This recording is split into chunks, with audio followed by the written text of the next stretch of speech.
фараҳу шодӣ, хушҳолию шукргузорӣ аз истиқлоли давлатию сиёсати инсондӯстонаи роҳбари давлат, умед ба ояндаи зиндагии пурсаодат, оғӯшгирии самимии ҳамдигарӣ ва ашки шодӣ.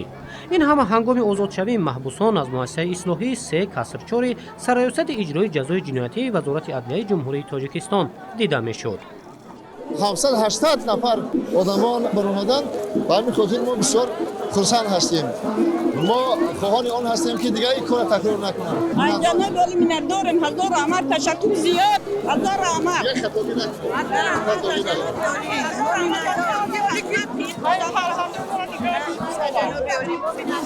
Дохтар пайвандатон киро дидем? ҷамшед додарҷон ба. Салом алейкум ака. Киро истиқбол гирифтем? бародарам Чӣ пухтанӣ доред? гуфтанӣ ҳастам ки ҳам оянда ҳам бачаҳо дига ба корҳои ношоиста даст дароз накунанд.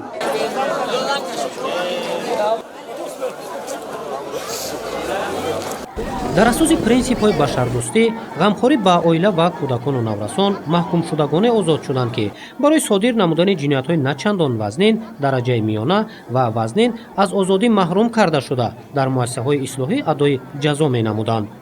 дар рӯзҳои ҷашни миллӣ бахшидани гуноҳ намунаи равшани ғамхорӣ ва таваҷҷӯҳ нисбат ба ояндаи ҳар фард ва дар маҷмӯъ миллати сарбаланду саодатманди тоҷик мебошад.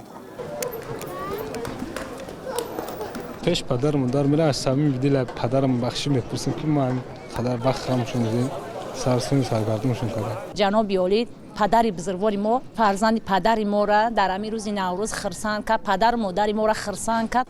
ёдовар бояд шуд ки 20 марти соли 2025 фармони президенти ҷумҳурии Тоҷикистон пешвои миллат муҳтарам Эмомалӣ Раҳмон дар бораи бахшидани ҷазои шахсоне ки ба маҳрум сохтан аз озодӣ маҳкум карда шудаанд ба тасвиб расида буд. дар ҳамин асос 22 март аз муассисаи ислоҳии 3 касрчори сароясати иҷрои ҷазои ҷиноятӣ 215 нафар озод шуданд. дар шабу рӯзи таҷлил аз ҷашни наврӯз фараҳу хушҳолӣ, болидагӣ ва оянда меҳнати садоқатмандона барои зиндагии осуда дар чеҳраи ҳар як озодшуда ҳувайдо буд.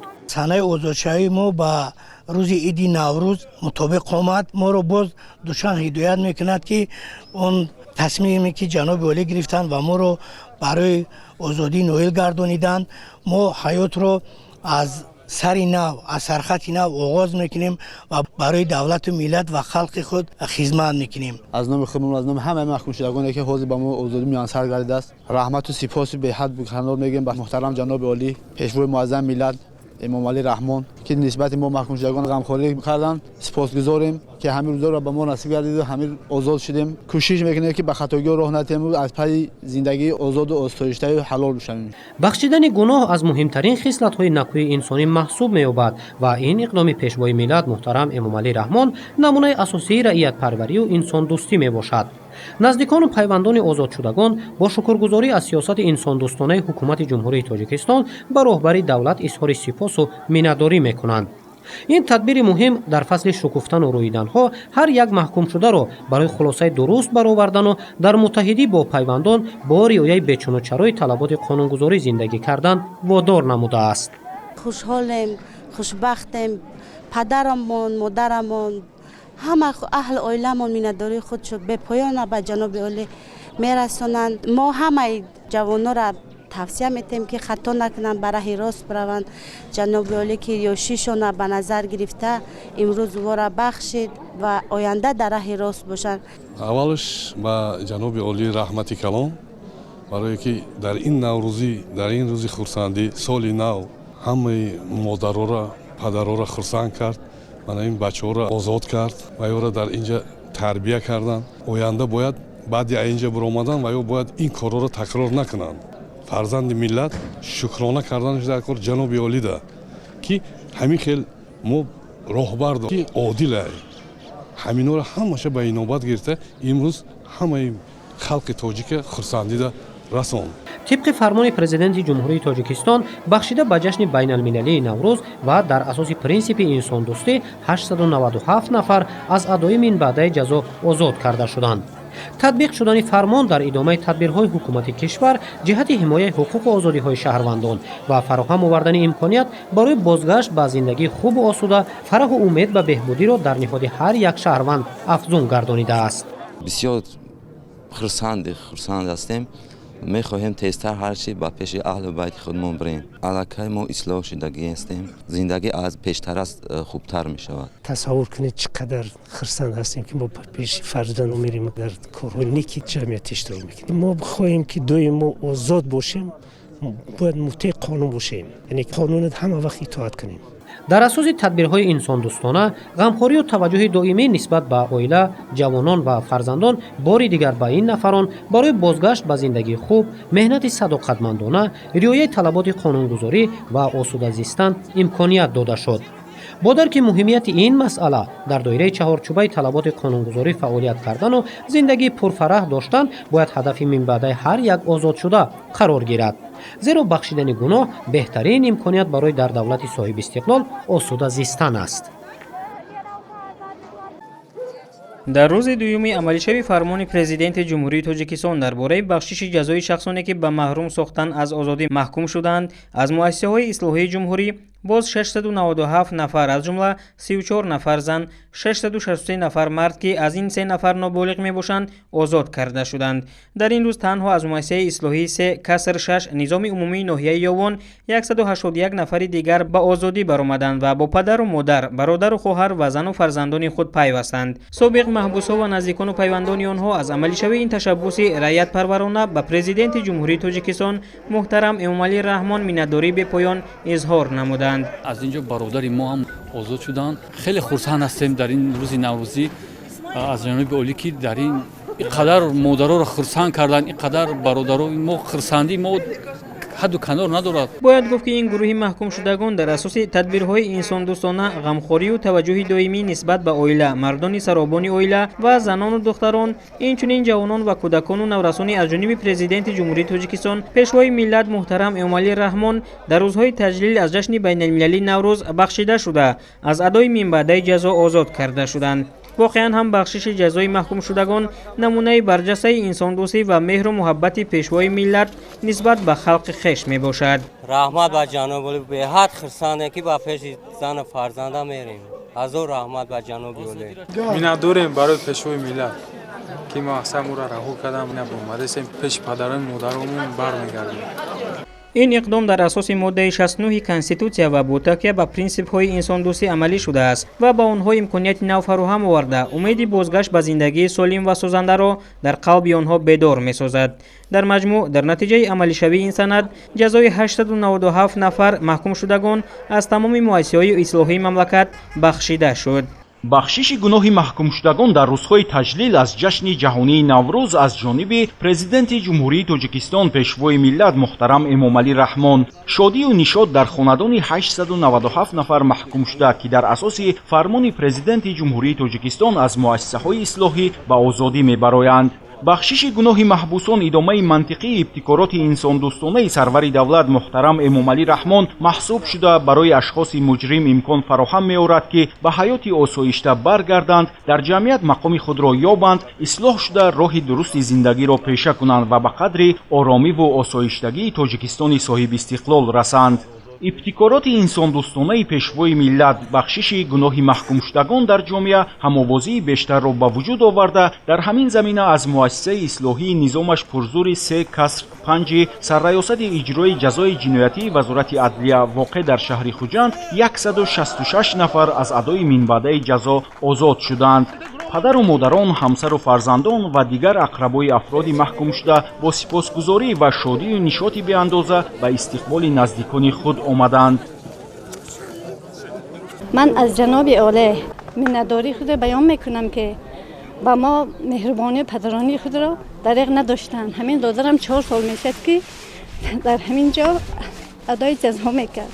منتدار میکنم از جناب عالی که همین با ما برگردانده. بخشش جزای محکوم شدگان به مناسبت جشن بین المللی نوروز نمونه برجسته انسان دوستی و مهر و محبت سرور دولت نسبت به خلق خویش می باشد. این اقدام که در اساس ماده 69 کنستیتوسیا و با تکیه به پرینسیپ های انسان دوستی عملی شد برای محکوم شدگان امکان نو فراهم آورده امید بازگشت به زندگی سالم و سازنده را در قلب آنها بیدار می سازد. در قطار دیگر محکوم شدگان من همین روز به آزادی برآمدم. این هم با شرافتی پیشوای معظم ملت محترم امامی رحمان است که منتداری خود را صمیمانه بیان میکنم. دیگر جنایت صادر نمیکنم، برای که خطاگی خودم را فهمیدم و تربیت فرزندانم کوشش میکنم فرزندان من آینده کارهای نیک را انجام دهند. من بسیار هم شکر بیادب میکنم که اساسگذار صلح و وحدت ملی محترم جناب عالی فرزند مرا عفو کردند، از گناهشان گذشتند. بسیار هم خوشبخت هستم، به نهایت سخت خوشبخت هستم. ما باوری دارم که پسر من البته اصلاح می شود. 166 نفره که تا این زمان در مؤسسه اصلاحی 3 کسر 5 سرریاست اجرای جزای جنایتی وزارت عدلیه جمهوری تاجیکستان واقع در شهر خوجند از این اقدام شایسته خرسندند و آزادی را نعمتی بی‌بها ارزیابی می‌کنند. با تاکید آنها چنین تصمیم‌های انسان دوستانه و خیرخواهانه را تنها شخص نیکبین روی کار آورده می‌تواند. بهترین نعمت همین آزادی است، رحمت به پیشوای ملت که همین روزهای عید به از گناه ما گذاشتن، بخشیدن ما را. پیش فرزندان، عائله و میریم، پدر و مادر، خویشتواران همشون خرسندی روز عید به رحمت و جناب عالی. ما گناه کردیم، سرور ملت گناه ما را بخشیدن. ما منتداری خود را به سرور دولت بیان می‌سازیم. ما به خطاگی دیگر راه نمی‌دهیم و در آبادی وطن سهمگذار می‌شیم. چنین اقدام یعنی بخشیدن گناه محکوم شدگان افاده‌گری جامعه حقوق بنیاد و دموکراتی و ارزش عالی داشتن حقوق و آزادی‌های شهروندان در تاجیکستان میباشد. صبح امروز از توقیفگاه تفتیشاتی 9 کسر 2 سرریاست اجرای جزای جنایتی وزارت عدلیه جمهوری تاجیکستان واقع در شهر خوجند 12 نفر آزاد کرده شدند. واقعا هم بخشش جزای محکوم شدگان به مناسبت جشن بین المللی نوروز نمونه برجسته انسان دوستی و مهر و محبت پیشوای ملت محترم امامعلی رحمان نسبت به ساکنان می باشد. این اقدام که در اساس ماده 69 کنستیتوسیا و با تکیه به پرینسیپ های انسان دوستی عملی شده است، برای 897 نفر امکان نو فراهم آورده امید بازگشت به زندگی سالم و سازنده را در قلب آنها بیدار ساخت. طول 1 سال و 2 ماه در توقیفگاه تفتیشاتی 9-2 ادای جزا نمودند. امروز خرسندی ما حد و کنار ندارد. ما محکوم شدگان منتداری خود را به اساسگذار صلح و وحدت ملی پیشوای ملت محترم امامعلی رحمان میرسانیم. در آینده کوشش نماییم که برای وطن عزیزمان خدمت‌های شایسته نماییم.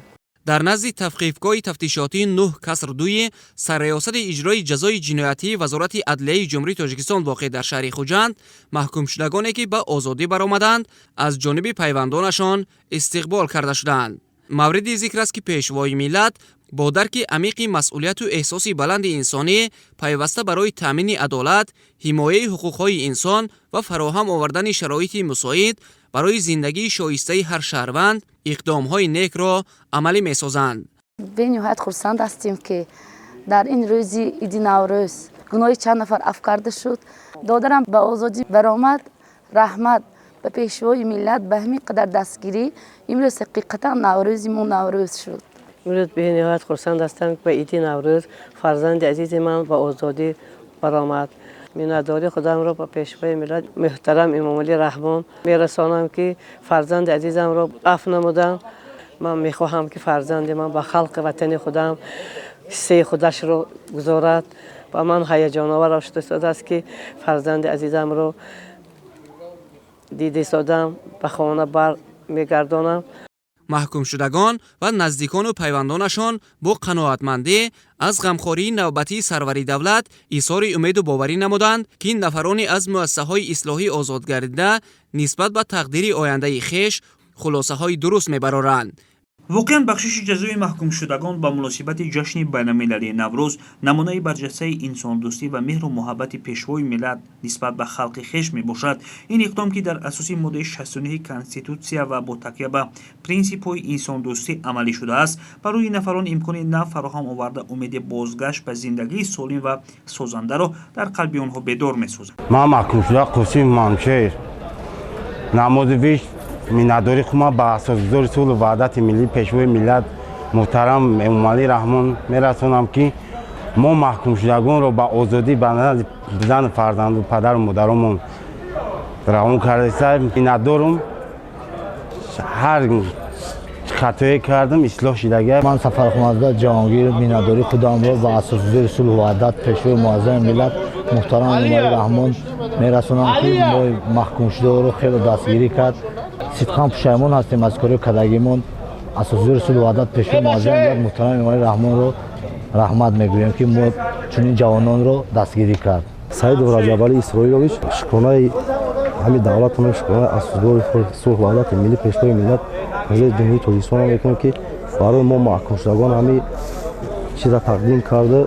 در آینده ما آرزو میکنم نیت داریم که در بین دولت جامعه خدمت به وطن خدمت به دولت کنیم، سهم خود بگذاریم و باز یک بار دیگر شکرانه به همین خیل جناب عالی میکنم که برای ما بخشش جزا کرد.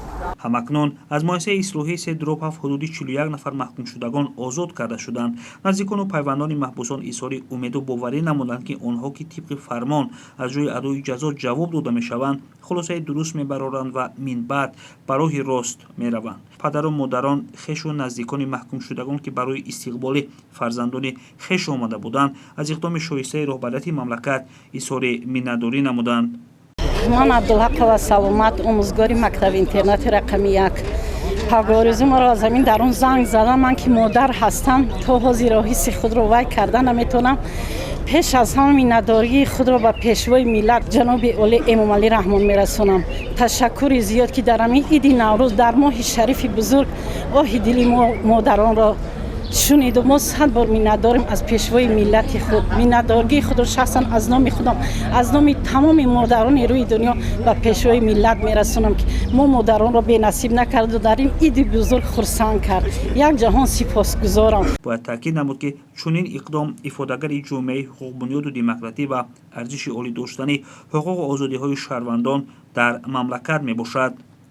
همزمان در این روز از مؤسسه تربیوی 3 دروپ 12 3 نفر محکوم شده نابالغ نیز به آزادی برآمدند. در ادامه تطبیق فرمان پرزیدنت جمهوری تاجیکستان درباره بخشش جزای شخصانی که به محروم ساختن از آزادی محکوم کرده شدند، روز 22 مارس از یک قطار مؤسسه‌های اصلاحی محبوسان به آزادی برآمدند. کسانی که ما را میشنوند همین جنایت‌ها را نکنند و دیگر به همین ترمو نیایند. ما خودمان اصلاح میکنیم در راه وطنداری و در تربیت فرزندان و در تربیت خویشتن و در آبادانی تاجیکستان عزیز سهم خودمان میگذاریم. همین طور در روز دوم تطبیق فرمان مذکور بعد تفتیش و خلاصه انیق مقامات انتظامی از مؤسسه‌های اصلاحی 3/1 3/2 و مؤسسه معالجوی 3/13 سرریاست اجرای جزای جنایتی وزارت عدلیه جمهوری تاجیکستان قریب 30 نفر محبوسان از ادامه جزای جنایتی آزاد کرده شدند.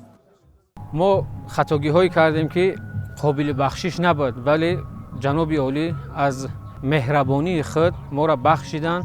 مراجعت میکنیم به جوانان آینده ساز ملت کشور راه جرم و جنایت رو پیشه نکنند، از همه جرم و جنایت ها دوری بجویند، در فکر آبادی و سازندگی این وطن این ملت باشند و در کنار خانواده های خود زندگی خوب و شاد به سر ببرند. تاکید کردن به مورد است که سال روان در عرفه جشن نوروز بین المللی که صلح و دوستی، همدلی، بخشش گناه‌ها و انجام دادن عمل‌های خیر و ثواب از سنت‌های مهمترین آن به شمار می‌رود، با تشبث انسان‌پرورانه پرزیدنت جمهوری تاجیکستان پیشوای ملت محترم امامعلی رحمان 897 نفر به آزادی برآمدند. پس از کشاده گردیدن در مؤسسه‌های اصلاحی، محبوسانی از ادامه جزا آزاد گردیده با امید تامین زندگی خوب و آسایشته به حیات مقرری برگشتند. منتداری خود را به جناب عالی و پیشوای ملت محترم امامعلی رحمان رساندنی هم که نسبت ما محکوم شدگان و غمخوری خود را بیان کرده و ما عفو بخشش جزا اعلام کرد. من از جوانان احترامانه خواهش می‌نمایم که دست به جنایت نزنید، در خدمت پدر و مادر خود فرزندان خود باشید. لازم به تاکید است که فرمان مذکور در اساس پرینسیپ انسان دوستانه قانونگذاری جمهوری تاجیکستان و به مناسبت جشن پرشکوه نوروز بین المللی قبول کرده شده است.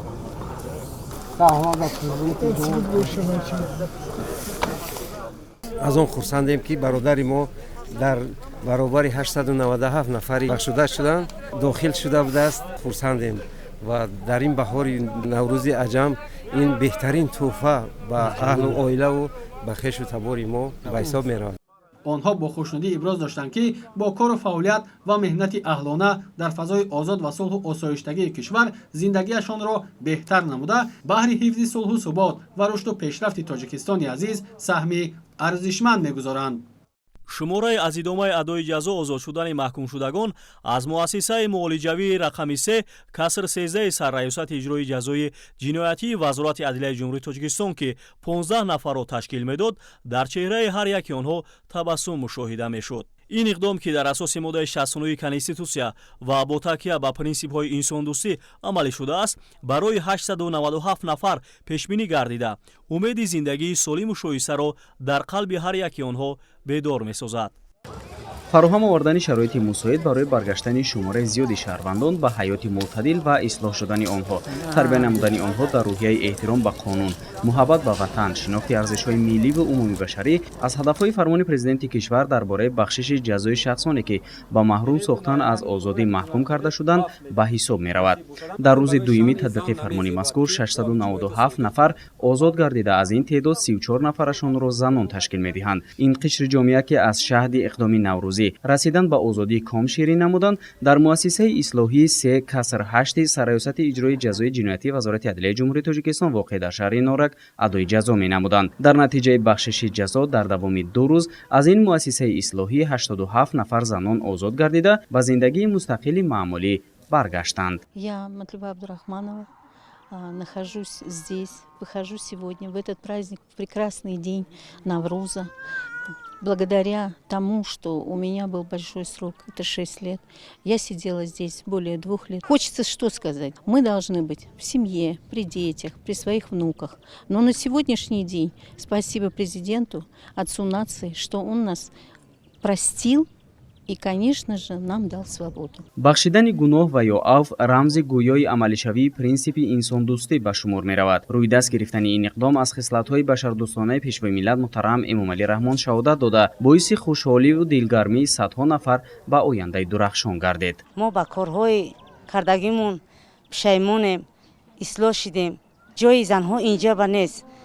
ҷои занҳо пеши фарзанду пеши аҳлу оилаву падару модар шавад. Я освобожденная Саидова Майсара Мирзоевна, я очень благодарна нашему президенту Эмомали Рахмон за то, что он нас помиловал и дал нам шанс исправиться и впредь не поступать так, не ошибаться. Я очень благодарна. татбиқ ва амалишавии фармони президенти ҷумҳурии тоҷикистон дар бораи бахшиши ҷазои шахсоне ки ба маҳрум сохтан аз озодӣ маҳкум шуданд, дар асоси принсипҳои башардӯстона, ғамхорӣ ба оила ва кӯдакону наврасон рӯйдаст гирифта шудааст. ин иқдом дари умедро ба рӯи садҳо нафар боз намуда, шаҳрвандони гумроҳ имконияти ҳамгироӣ бо ҷамъият ва баргаштан ба зиндагии маъмулиро пайдо намуданд. дар рӯзҳои тантанаи ҷашни наврӯзи байналмилалӣ шодиву нишод дар садҳо хонадони ҳамватанон ба таври бесобиқа танинандоз гардид, зеро бо ҳиматбаландиву раиятдӯстии президенти ҷумҳурии тоҷикистон пешвои миллат муҳтарам Эмомалӣ Раҳмон дар асоси принсипҳои башардӯстӣ, ғамхорӣ ба оила ва кӯдакону наврасон бо фармони президенти ҷумҳурии тоҷикистон дар бораи бахшидани ҷазои шахсоне ки ба маҳрум сохтан аз озодӣ маҳкум шудаанд, ҷазои 897 нафар бахшида шуданд, онҳо аз адои минбаъдаи ҷазо озод карда шуданд. тибқи фармони болозикр имрӯз аз муассисаи ислоҳии 9 каср 7 сарраёсати иҷрои ҷазои ҷиноятӣ 11 нафар аз идомаи иҷрои ҷазо озод гардида, бо рӯҳияи болидаву изҳори самимияту миннатдорӣ ба пешвои маҳбуби миллат, ба оила, назди волидайну пайвандони худ баргаштанд. ба асосгузори сулҳу ваҳдати миллӣ пешвои миллат президенти ҷумҳурии тоҷикистон муҳтарам Эмомалӣ Раҳмон миннатдории худро баён мекунем ки мо маҳбусони муассисаи ислоҳии 7ро ки аз кирдорҳои кардаи худ сидқан пушаймонем бирӯбарса дар асоси ҷашни наврӯзи байналмилалӣ гуноҳҳои моро бахшидааст ва мо дар оянда ният дорем ки ба халқу давлати худ содиқона хизмат кунем. сараввал миннатдории худро ба асосгузори сулҳу ваҳдат пешвои миллат муҳтарам президенти ҷумҳурии тоҷикистон Эмомалӣ Раҳмон мерасонем ки мо маҳкумшудагонро дар наврӯзи байналмилалӣ афв карда ба ҷазои моро бахшид. кӯшиш мекунем ки дар ватани худ саҳмгузор шавем. падару модарон хешу наздикони маҳбусони озодшуда ки барои истиқболи фарзандони хеш омада буданд аз иқдоми шоистаи роҳбарияти мамлакат изҳори миннатдорӣ намуданд. мехоҳам ки фарзандони ҳама ҳамин падару модару дигар хато накунанд, ҳеҷ вақт пешпой нахӯрад. воқеан ҳам бахшидани ҷазои маҳкумшудагон ба муносибати ҷашни байналмилалии наврӯз намунаи барҷастаи инсондӯстӣ ва меҳру муҳаббати пешвои миллат нисбат ба халқи хеш мебошад. ин иқдом ки дар асоси моддаи 69 конститутсия ва бо такя ба принсипҳои инсондӯстӣ амалӣ шудааст барои 897 нафар имкони нав фароҳам оварда умеди бозгашт ба зиндагии солим ва созандаро дар қалби онҳо бедор месозад. дар заминаи амалинамоии иқдоми раъиятпарваронаву инсондӯстонаи сарвари маҳбуби кишвар ба муносибати ҷашни байналмилалии наврӯз 22 март аз тавқифгоҳи тафтишотии ЯТ 9 каср 1 сарраёсати иҷрои ҷазои ҷиноятӣ 5 нафар аз идомаи адои ҷазо озод гардида бо шукргузорӣ аз сиёсати созанда ва ғамхориҳои ҳамешагӣ пешвои миллат муҳтарам Эмомалӣ Раҳмон ба назди оилаҳои худ баргаштанд. ман имрӯз бо фарорасии иди наврӯз пешвои муаззами миллат муҳтарам Эмомалӣ Раҳмон ғамхории худро зоҳир намуда ки дар асоси фармони президенти ҷумҳурии Тоҷикистон мо озод гаштем. кӯшиш мекунем ки дар оянда ба халқу ватани худ хизмат намуда дар пешрафти Тоҷикистони соҳибистиқлол саф гузорем. имрӯз мо аз он хурсандем ки ба назди хонаводаи худ бармегардему фарзандонро дар роҳаи ватандӯстӣ ватанпарварӣ тарбия менамоем. хурсандии волидайну наздикони озодшудагон ҳадду канор надошт. онҳо аз ин ташаббуси раъиятпарваронаи пешвои миллат муҳтарам Эмомалӣ Раҳмон бо хушнудӣ ва сарфарозӣ истиқбол намуда миннатдории хешро чунин иброз доштанд. мо аз ҷаноби олӣ миннат дорем ки ҳамин иқдомро пеш гирифт. мо имрӯз ба фарзандаи мо ба озодӣ мебироянд. дар ҷумҳурии Тоҷикистон татбиқи босамари сиёсати иҷтимоии ҳукумати мамлакат бо принсипҳои бузурги инсондӯстона амалӣ мегарданд ки дар садри он ташаббускориҳои пешвои миллат муҳтарам Эмомалӣ Раҳмон қарор доранд. лозим ба таъкид аст ки бо принсипҳои волои инсонгароӣ дар мамлакат дар арафаи ҷашну идҳои милливу давлатӣ чунин тадбири нек амалӣ мегардад. ғамхорӣ ба қишрҳои ҷомеа хусусан бахшиши гуноҳи нафароне ки ба маҳрум сохтан аз озодӣ маҳкум шуда буданд бозгӯи сиёсати инсонпарваронаву башардӯстонаи сарвари давлат муҳтарам Эмомалӣ Раҳмон ва аз оинҳои накӯи гузаштагони сарфарози мо тоҷикон мебошад ки дар замони соҳибистиқлолӣ низ дар байни ҷомеа ҳамовозии амиқ пайдо кардааст.